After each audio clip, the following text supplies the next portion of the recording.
ఈరోజు వీడియోలోకొచ్చి హ్యామ్స్ bio limited SME IPO అనమాట. ఈ కంపెనీ గురించి అనాలిసిస్ చూసి లేటెస్ట్ గ్రీన్ మార్కెట్ ప్రీమియం చూసి అప్లై చేయాలా లేదా అని డిస్కస్ చేద్దాం. ముందుగా ఈ కంపెనీ గురించి చూసుకుంటే 2007లో స్టార్ట్ అయిందనమాట. Gujarat based company Hamps bio limited అని డిస్ట్రిబ్యూషన్ మార్కెటింగ్ చేస్తుంటుంది. పారాసెటమాల్ ప్రొడక్ట్స్కి ట్యాబ్లెట్స్, సిరప్స్, క్యాప్సూల్స్, అలాగే ఆయిల్ న్యూట్రిలియన్స్ ఇవన్నీ సప్లై చేస్తూ ఉంటుంది అనమాట. అలాగే ఈ కంపెనీ చూసుకుంటే డిస్ట్రిబ్యూటర్స్ ద్వారా నెట్వర్క్ 50 డిస్ట్రిబ్యూటర్లు ఉంటారు. అలాగే ఈ కామర్స్ ప్లాట్ఫామ్ ద్వారా కూడా ఈ బిజినెస్ చేస్తూ ఉంటుంది. అలాగే అమెజాన్లోని ఫ్లిప్కార్ట్, జియోమార్ట్ ద్వారా ఈ కామర్స్ ద్వారా చేస్తూ ఉంటుంది. అలాగే ఫార్మా ప్రొడక్ట్స్ వచ్చి 8 స్టేట్స్లోని యూనియన్ టెరిటరీస్లో కూడా సేల్ అవుతూ ఉంటుంది అనమాట. అలాగే freezed, dried and frozen products కూడా చేస్తూ ఉంటుంది. అది 6 కంట్రీల్లోని 22 స్టేట్ యూనియన్ టెరిటరీస్లో కూడా ఈ బిజినెస్ చేస్తూ ఉంటుంది. ఓవరాల్గా 180 ప్రొడక్ట్స్ సెగ్మెంట్స్లో చేస్తూ ఉంటుంది అనమాట. మెయిన్గా ఈ కంపెనీ చూసుకుంటే 2 సెగ్మెంట్లో పనిచేస్తూ ఉంటుంది. ఫార్మాసిటికల్ అని, ఇంకోటి వచ్చి freezed, dried and frozen products అనమాట. మనకి ఫార్మాసిటికల్ కంపెనీ ద్వారా ప్రొడక్ట్స్ అన్ని హ్యామ్స్ బ్రాండ్ ద్వారా range include tablets, syrups, capsules ఇవన్నీ తయారు చేస్తూ ఉంటుంది పౌడర్లోని. అలాగే ఫ్రోజన్ ప్రొడక్ట్స్ని ద్వారా చూసుకుంటే మనకి ఎఫ్ఎంజీసీ డివిజన్లో ఫిజీ, ఈజీ అండ్ బ్రాండ్ ద్వారా తయారు చేసి అమ్ముతూ ఉంటుంది అనమాట. బిజినెస్ టు బిజినెస్ అని, బిజినెస్ టు కస్టమర్స్ మోడల్ ద్వారా ప్రొడక్ట్స్ని తయారు చేస్తూ ఉంటుంది. అందులో వచ్చి మనకి చూసుకుంటే స్ట్రాబెర్రీ, జామున్, తర్వాత మ్యాంగో ఇవన్నీ చీకు పౌడర్ ఇవన్నిటి ద్వారా ఈ బిజినెస్ చేస్తూ ఉంటుంది అనమాట ఈ కంపెనీ. ఓవరాల్గా మనం చూసుకుంటే ఈ కంపెనీ చూసుకుంటే చాలా పెద్ద కంపెనీలా కనిపిస్తుంది, కానీ ఫైనాన్షియల్స్లో వాటిల్లో చూస్తే చాలా చిన్న కంపెనీ కింద మనకు అనిపిస్తుంది అనమాట. సో ఫైనాన్షియల్స్ చూసుకుంటే అసెట్స్ చూసుకుంటే 22లో 3,64 lakhs ఉంటే 23 వచ్చేటప్పుడు 3,96 lakhs ఉంది. అలాగే 24లో చూసుకుంటే 5,15 lakhs ఉందన్నమాట.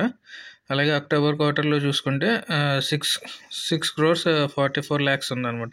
అలాగే రెవెన్యూ మనం చూసుకుంటే 22లో 5 crores ఉంటే 23లో 5,59 lakhs ఉందన్నమాట. అలాగే 24లో చూసుకుంటే 6,50 lakhs ఉందన్నమాట. ఇప్పుడు అక్టోబర్ క్వార్టర్లో చూసుకుంటే మనకి 4.36 ఉందన్నమాట. అలాగే ప్రాఫిట్ ఆఫ్టర్ ట్యాక్స్ చూసుకుంటే మనకి 12 lakhs ఉంది. 22లో 23 వచ్చేటప్పుడు 36 lakhs ఉందన్నమాట. ఇప్పుడు 35 lakhs ఉందన్నమాట ప్రాఫిట్ ఆఫ్టర్ ట్యాక్స్. అలాగే ఆపరేటింగ్ క్యాష్ కూడా 24లో నెగిటివ్లో జనరేట్ చేసింది అనమాట. తర్వాత మళ్ళీ పాజిటివ్లో 75 lakhs జనరేట్ చేసింది ఆపరేటింగ్ క్యాష్. ఓవరాల్గా బారోయింగ్స్ చూసుకుంటే 22లో 2,04,00,000 ఉంటాయి. 23లో 1,74,00,000 అప్పు ఉందన్నమాట. దాన్ని అక్టోబర్ 24 మార్చిలో తగ్గించుకున్నారు. ఇప్పుడు మళ్ళీ 1,38,00,000 అప్పు కూడా ఉందన్నమాట ఈ కంపెనీకి. అలాగే ఈ కంపెనీ మార్కెట్ క్యాపిటలైజేషన్ చూసుకుంటే 22,22,00,000 ఉందన్నమాట. అలాగే ఎబిటా మార్జిన్ చూసుకుంటే ఈ కంపెనీకి వచ్చి 18% ఎబిటా మార్జిన్, ప్యాట్ మార్జిన్ చూసుకుంటే 7.73% ప్యాట్ మార్జిన్తో పనిచేస్తూ ఉంటుంది ఈ కంపెనీ. ఈ కంపెనీ యొక్క కీ పెర్ఫార్మెన్స్ ఇండికేటర్స్ చూసుకుంటే ఆర్ఓసీ చూసుకుంటే 18% ఉంది, ఆర్ఓఈ చూసుకుంటే 21% ఉంది, డెప్ట్ చూసుకుంటే 0.31 ఉందన్నమాట. రిటర్న్ ఆన్ నెట్వర్క్ చూసుకుంటే 14.84 ఉంది. అలాగే ప్రైస్ టు బుక్ వాల్యూ చూసుకుంటే 2.96 ఉందన్నమాట. ఈ కంపెనీకి ఒక ఆబ్జెక్టివ్ ఏంటంటే పర్చేస్ చేయడానికి ప్లాంట్, మిషనరీ, ఎఫ్ఎంజీసీ డెవలప్ చేయడానికి అనమాట. అలాగే enhancing visibility and awareness of brand marketing, publicity గురించి చేయడానికి అనమాట ఈ ఐపీఓని తీసుకొచ్చారు. అలాగే Marwadi Chandran intermediaries brokers private limited అన్న వాళ్ళు ఈ కంపెనీకి లీడ్ మేనేజర్ కింద ఉన్నారు. అలాగే బిగ్ షేర్ సర్వీసెస్ ప్రైవేట్ లిమిటెడ్లో మనకి అలాట్మెంట్ తెలుస్తుంది అనమాట అప్లై చేసిన వాళ్ళకి. ఈ కంపెనీ యొక్క పాజిటివ్ ఏంటంటే ఎక్స్పర్ట్ లీడర్షిప్ ఉంది, అలాగే ఇండస్ట్రీ ఎక్స్పీరియన్స్ కూడా ఉంది, డ్రైవింగ్ స్ట్రాటజీ ఉందన్నమాట బిజినెస్ గ్రోత్ గురించి.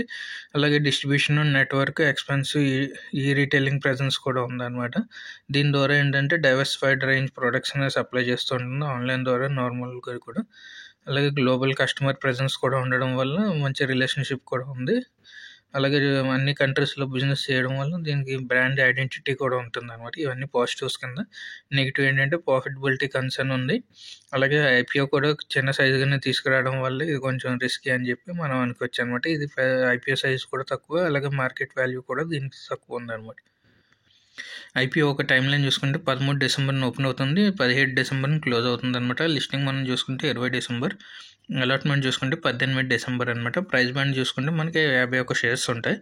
లాట్ చూసుకుంటే 2,000 షేర్స్ ఉంటాయి ఒక లాట్లోని. టోటల్ సైజ్ మనకి 6.22 crores ఉంటే ఫ్రెష్ ఇష్యూ మొత్తం అంతా. అలాగే ఫేస్ వాల్యూ చూసుకుంటే ₹10 పర్ షేర్ అనమాట. రిటైల్‌లో చూసుకుంటే ఒక లాట్‌కి 2000 షేర్స్ ఉంటాయి కాబట్టి ఒక 1,02,000 మనకి కావాల్సొస్తుంది ఐపీఓలో అప్లై చేయడానికి.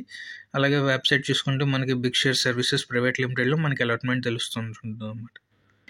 ఓవరాల్‌గా ఈ ఐపీఓలో అప్లై చేయాలా లేదా అంటే ఏంటంటే ప్రొడక్ట్స్ బాగున్నాయి. బ్రాండ్ నేమ్ కూడా ఉంది అనమాట. అలాగే ఓవరాల్‌గా 60 కంట్రీల్లో సప్లై చేయడం వల్ల వాల్యుయేషన్స్, ఫైనాన్షియల్ సైజ్ కొంచెం చిన్నగా ఉన్నాయి.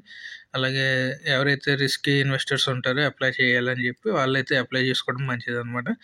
మిగిలిన వాళ్ళైతే అవాయిడ్ చేస్తే బెస్ట్ అనమాట. ఎందుకంటే డే 1, డే 2 సబ్స్క్రిప్షన్ చూసుకొని జీఎంపీ యాంకర్ లిస్ట్‌ని బట్టి స్మాల్ ఐపీఓలో అప్లై చేయడం వల్ల ప్రాబ్లమ్ ఏంటంటే అందులో లిక్విడిటీ తక్కువ ఉంటుంది. ఎందుకంటే ఇది 6 క్రోర్స్ ఐపీఓ సైజ్ కాబట్టి ఎక్కువ మంది ఇన్వెస్ట్ కూడా చేయలేరు.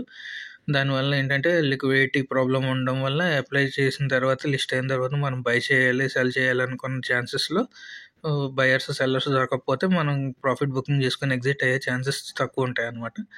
కరెంట్‌గా గ్రే మార్కెట్ ప్రీమియం చూసుకుంటే ₹21 చూపిస్తుంది. 41 ప్రాఫిట్ చూపిస్తుందనమాట. ఎస్టిమేటెడ్ ప్రాఫిట్ చూసుకుంటే 42,000 అనమాట.